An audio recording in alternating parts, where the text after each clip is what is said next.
Hey guys, my name is Richard and this is Bilal. We're here talking about movies, TV shows for the Paisano, and we're just going to have a conversation about reviewing movies, TV shows, more pretty much. Like it's going to be kind of a variety kind of show in a way. You know, we're going to talk maybe about like reviews on one, and then I think today we're talking about the Oscars. We're talking about the Oscars because this is our first show. Yeah. It was this the past Super weekend. Bowl of films, man. I mean, we got it. Exactly. More importantly, this show is going to go to expand on more news and like we're just going to have a conversation about what's going on in the film industry right now. So you just want to jump into it? Yeah. Let's just jump into it, yeah. So what did you think about the entire thing, man? Because I had some qualms with it. Well, first off, I think everyone who won was pretty deserving. Except a couple of people said. Yeah, I mean, like, you know, because Manchester got a couple, La La Land obviously got some, and then also Moonlight, which was the big thing. Yeah. Whoever's running the show, though, I'm sorry. Like, first off, I mean, the big flip aside, which by the way, we're not going to focus a lot on that. That's been said enough by too many other people. Yeah, so, because I mean, it takes away. It takes away from Moonlight's win, you know, a little bit. But did you also hear that they, in the in memoriam section, they put a picture of someone that was alive? Oh yeah, it was like a picture that someone. So that was alive. a costume designer in Australia died, and on that film, they put up the picture of the producer had the same name as her, and she was like, I'm still breathing, man. I've been like, you gotta give me work. I mean, shit. But so you want to start off with? I'm supporting. So let's start with Mahershala. Mahershala, man. Oh, dude, I think that was pretty much a tell. But I mean, it was pretty deserving. Yeah, I mean, he had won the golden SAG. He didn't win the Golden Globe because that was Ryan Gosling. Johnson. No, it was. Oh yeah, there you go. Aaron Taylor Johnson, which I thought that was great, by the way. But he didn't get nominated. Yeah. But Mahershala. Shoo-in, I think. It was pretty much a show. It's surprising too because, like, you know, it's also the first Muslim to win an Oscar, so that's kind of a nice cherry on top. But I mean, like, it was really deserving though, because I mean, like, I think I was talking to you about this earlier. Yeah. His presence after he leaves that first act. Yeah, expand on that because I want more people to hear about this. You feel his presence despite him not being in the picture. Like when you come to that second act and we're with who was it? Black? His name is Black at the time. Yeah. You're wondering. Yo, where is he? Like, I mean, like, he was such a big factor in, you know, that first act.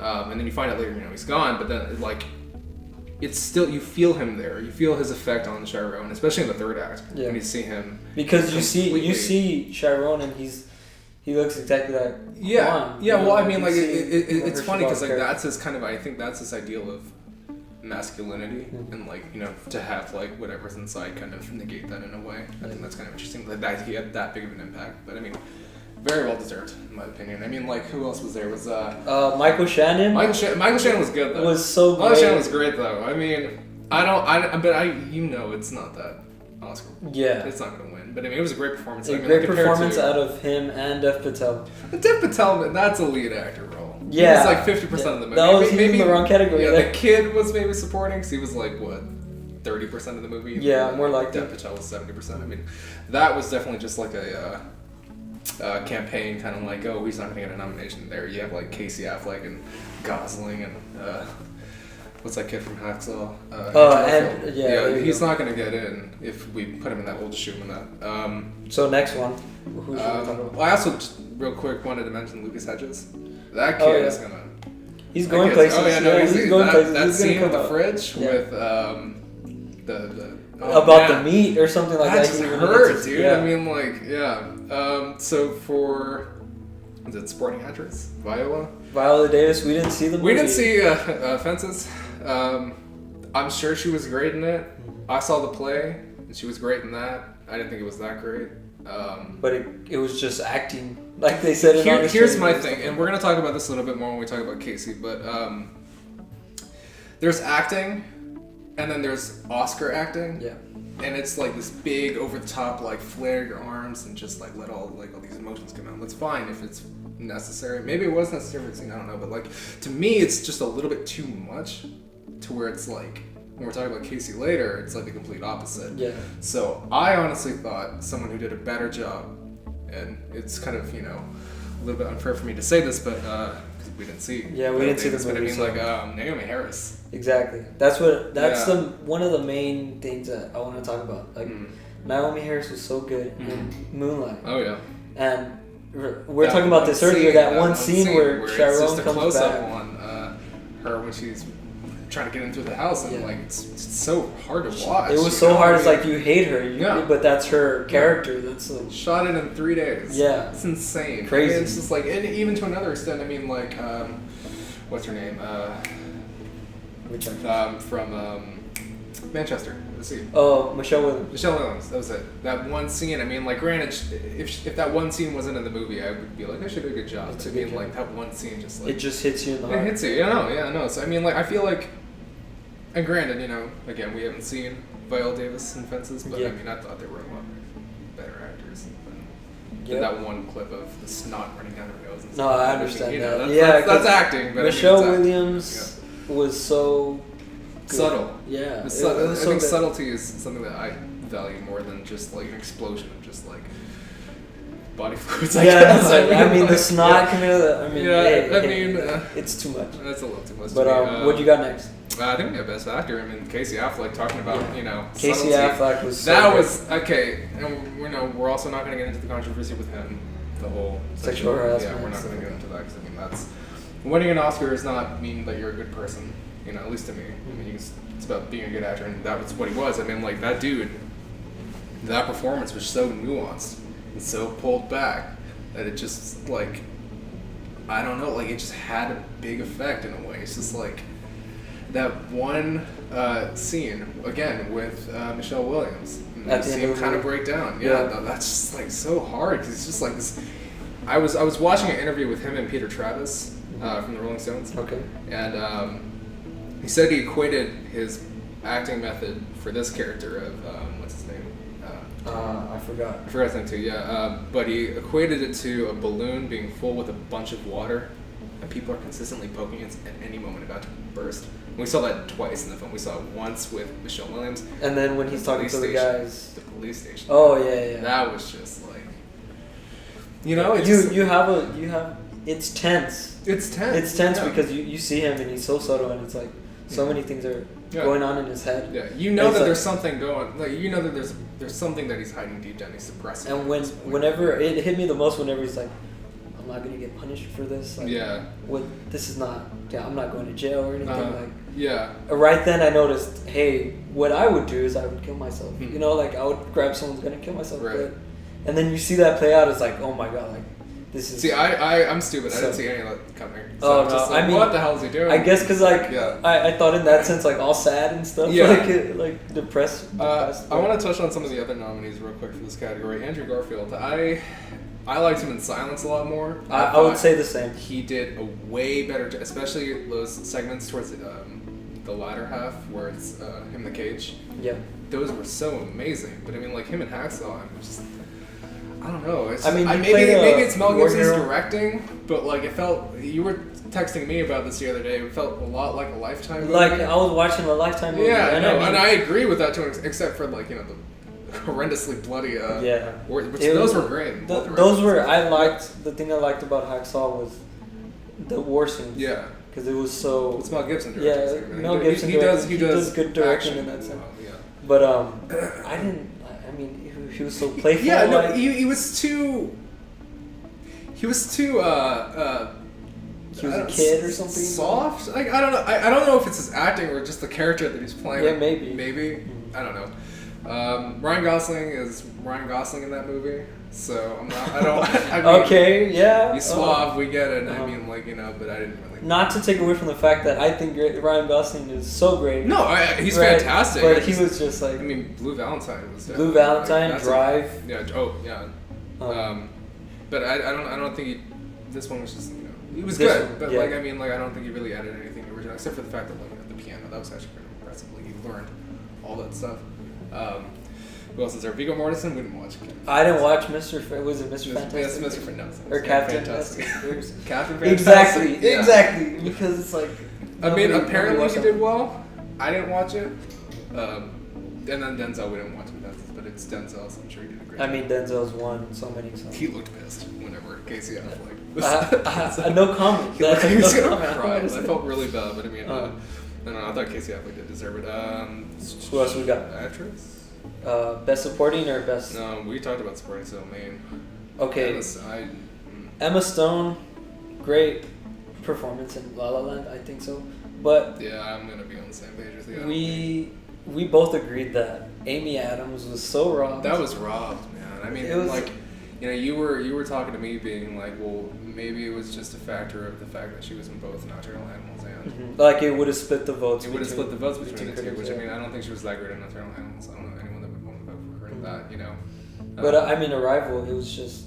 Oh, it's fantastic. We gotta say, Arrival was so good and nobody watched it, and like no one had. Well, it's one thing to say that the movie was really good because it was, but her performance though. Oh yeah. Like, I think because she carries that movie, like, and then the whole cinematography, the score, everything just takes you on a roller coaster ride. But her performance, like, mainly though, like it was also pretty pulled back a little bit. Like, you could have gone on any kind of, like, you know, explosion of emotion type thing, and, you know, that's just gonna ruin the scene. But I mean, it played so well. I'm sure that a lot of that has to factor in with, like, Denis Villeneuve's director, because I mean, he does a good job of that stuff. But I mean, I thought she should have won. She didn't even get nominated. That's disappointing. I mean, like, I feel the same way. Ruth Negga, I saw Loving. I saw it too this past weekend. It was good. I think it was that special though. I mean, whoever directed it, I liked his films. Like, he did another one, Midnight Special, I think.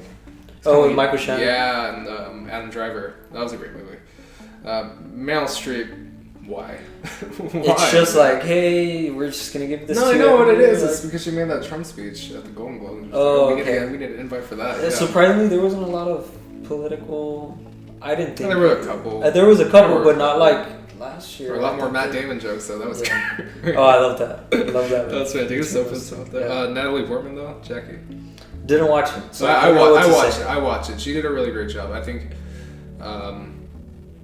she actually did a better job than Emma Stone, in my opinion. I don't know what it was. I think maybe it was the audition scene with Emma Stone that was just like, okay, that's going to be... Because you have to understand also, I mean, like, the main voting board for these categories are actors. Yeah. Like, you know, they're SAG members and stuff like that. So, I mean, maybe it's the fact that they're related to her character more because they've been through those struggles as well. That would make more sense. But Natalie Portman embodied that woman. Like, it was funny because I saw it with a group of people, and a lot of them were just like, you know, it felt like she was kind of putting on a performance. Natalie Portman, like, no, you don't understand. That's Jackie. That's what she would Jackie do. Kennedy. Yeah, she had that fake voice. I mean, like, you know, she carried herself a lot differently. And if you watch the film, you see that kind of.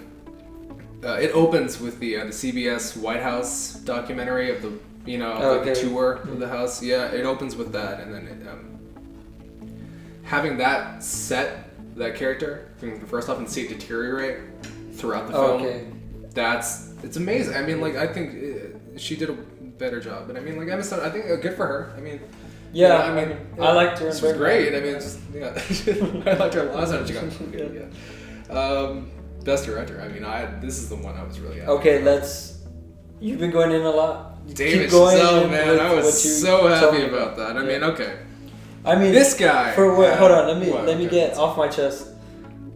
Everybody in this category was stacked. Like, it was. Yeah, it was stacked. I mean, I don't agree about Mel Gibson again. Okay, yeah, but it was Denis Villeneuve and then Denis, Kenneth, Barry Jenkins, all them. I could have taken either one of them, mm-hmm. But you have. But think about it this way. I mean, out of all the movies if we look at the directors that were nominated and look at the movies that they directed, it was La La Land, Hacksaw Ridge, Moonlight, Manchester, and Arrival, right?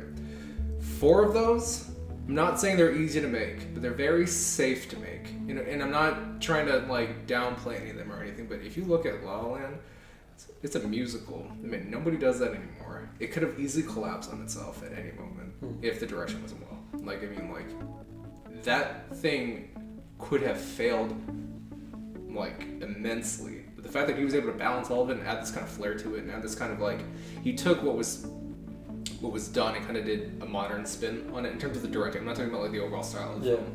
But, I mean, the style of the film is also the same way, but, like, that opening oneer, it's fantastic. I mean, like, and if you look at did you watch that video that they put out, the marketing team? No.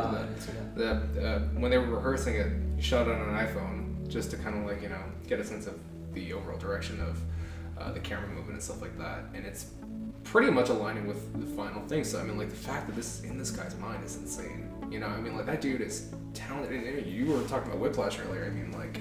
Oh yeah, definitely. I saw Whiplash. I was like, it was one of the best films of 2014 in my opinion. Yeah. Right? No, I agree. And it didn't get any like. I mean, it got a Best Picture nom, but I don't think. It got writing.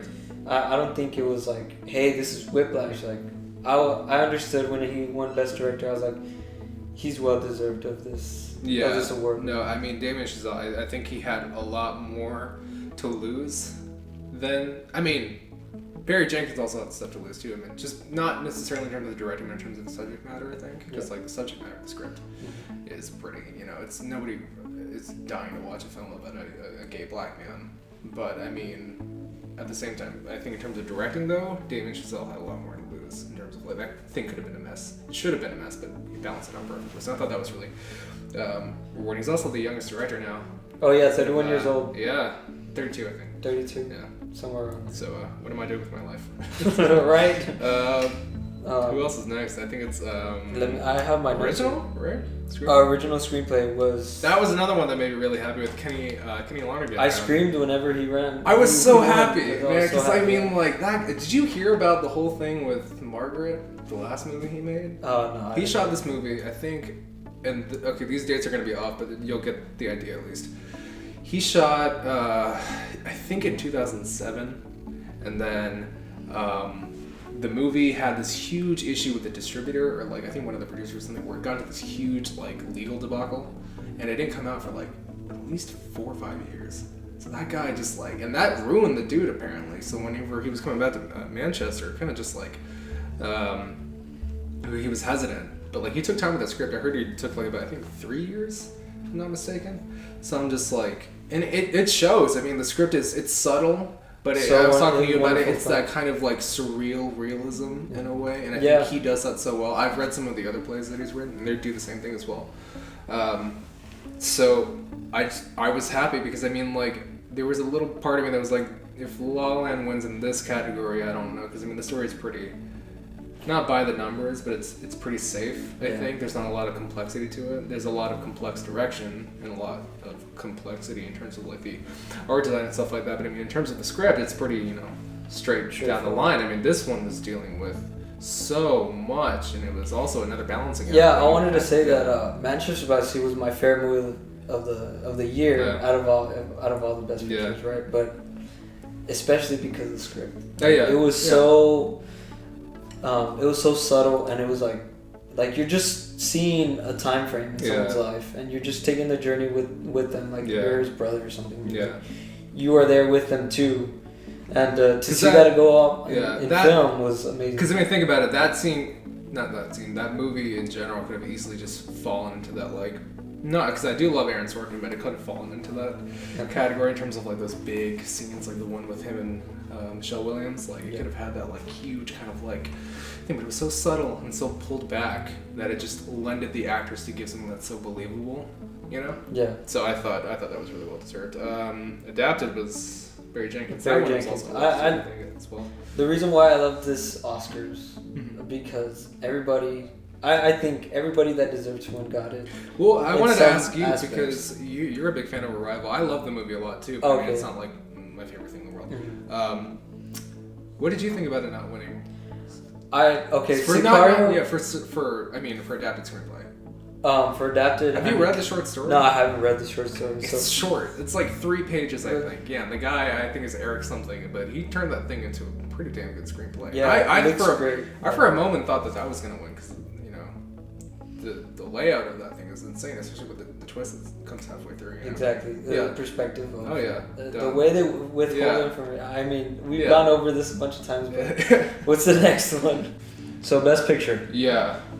It was a good year in terms of all of them were pretty heavy hitting, and I think 2015 we got some. I think Spotlight deserved it, but I mean, nobody remembered that one. Exactly. Yeah. And then you hear... I'll say this, people are going to remember who won for a long time. Exactly. Yeah.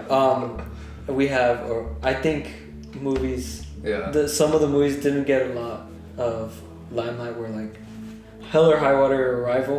I mean, no, I think nobody saw Arrival. Like nobody was talking about it, and I don't know how you I don't know how you feel about this, but Nocturnal Animals, that was my favorite movie of last year. Nothing except for Michael Shannon.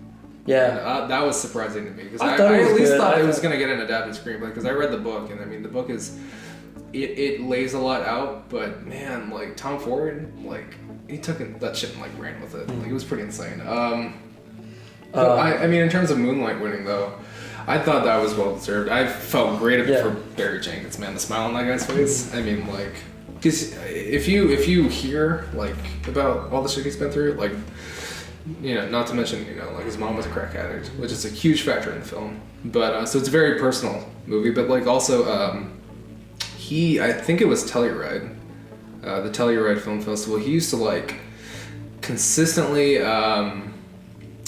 work there as like for what's the word, like a volunteer kind of thing. Yeah, but he did it for like so long, and then like he had that's how he pretty much, I think, was able to, because he hosted a panel for 12 Years a Slave, which is how he met the people for Plan B and got Moonlight made. But I mean, like, that guy was just submitting like film after film after film and not getting in, and then to see him get here on his second picture, that's fun. A lot of people are saying it's ironically like the ending of La La Land. Well, not the ending. Yeah, well, yeah, no, because you know, you see what could have happened, but the reality check. But I mean, I thought it was well deserved. I mean, La La Land was great, but I mean. Yeah. Okay. So when I was watching it, the thing that I don't want to be like, oh, I'm against La La Land, because I thought it was a great movie. It's a great movie. It's no, great movie. I love it more than Moonlight, but Moonlight is more deserving of it just because of the subject material. You don't see movies about the LGBTQ community. You don't see, especially about LGBT people who are black. That's I don't think that's pretty much ever. I think that's the first one Best Picture for LGBTQ films. So that's fantastic, and I think it deserved it a lot. I mean, like, not just for the subject matter of the material, but just for Barry Jenkins as well. I think La La Land got the Oscars it deserved, Best Director and maybe not actress. Maybe not actress. Maybe not actress, but okay, music style, I'll say that. Yeah. But I thought everything worked out, you know, except for whoever ran the show. I was gonna say when I was watching it, I was just like, I don't want La La Land to win. I think it's weird because I was feeling the same thing too, but I love La La Land more than I do Moonlight. Like, 'cause that movie just kind of, I don't know, it just kind of took me by surprise a little bit. Like, I was excited for it, but I didn't expect to love it this much. Yeah. And Moonlight was great, but I don't want to watch it every 5 minutes, you know? But I was feeling the same thing. I think mainly just because of the fact that I knew, though, that it didn't deserve to win Best Picture. It's not something that's Best Picture, in a way, you know? I watched it. I was watching the Oscars, and I was like, I don't want Moonlight to win. I mean, I don't want La La Land to win. It won. Yeah. I was like, whatever. And then that whole thing happened. I will say though, Justin Harowitz, with the producer for La La Land, that dude deserves like a medal. Because he was like, hey, we lost. Like, the producer beforehand was just a dick, because he was just like, well, you know, we lost, so, and he just walked away. Oh yeah, that guy. Okay. But then, you know, Justin came on camera, was like, no, let me explain, and I'm happy to pass this over to him. But Moonlight won. I'm just like, it was good of him to do that. I mean, imagine going up and giving your acceptance speech and then handing over your Oscar. I mean, it's hard. It's tough. That's never happened before. So, but good for Moonlight. Good for Barry Jenkins. Very good for Barry Jenkins, man. Yeah. So we want to end off the show with a couple recommendations that you guys, we'd like to think that you guys would watch, and I'm starting off mine with Hell or High Water. It was nominated for Best Picture, but I feel that not a lot of people watched it. It has Ben Foster, Chris Pine, and Jeff Bridges.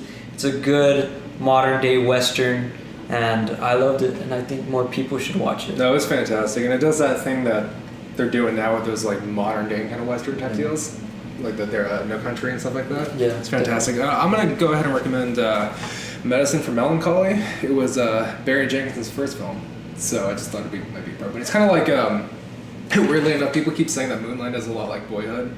This is a lot like the Before trilogy, where it's essentially a dude wakes up to this chick after a party, and it's just them throughout the day. Okay. Yeah, like or stuff like that. the before It's trilogy. literally the before trilogy, but I mean, it's a great movie though. I mean, it deals with white gentrification within San Francisco and stuff like that. So I mean, like it's funny. It's a lot different than Moonlight. Mm-hmm. So it's on Netflix too. I think it just got added. So be sure to watch that, guys. So that's it for us. That's it for this episode. I mean, we covered the Oscars. Yeah. Next week we'll cover whatever's coming out or Yeah. any news that's popping during the industry. Yeah. So that was us. That's us. All right. I guess we're signing off. All right. Bye, guys. Yeah. Thanks for watching. Click our logo to subscribe, or click one of the videos for more from the Paisano. Leave a comment letting us know your thoughts and what you'd like to see us cover next.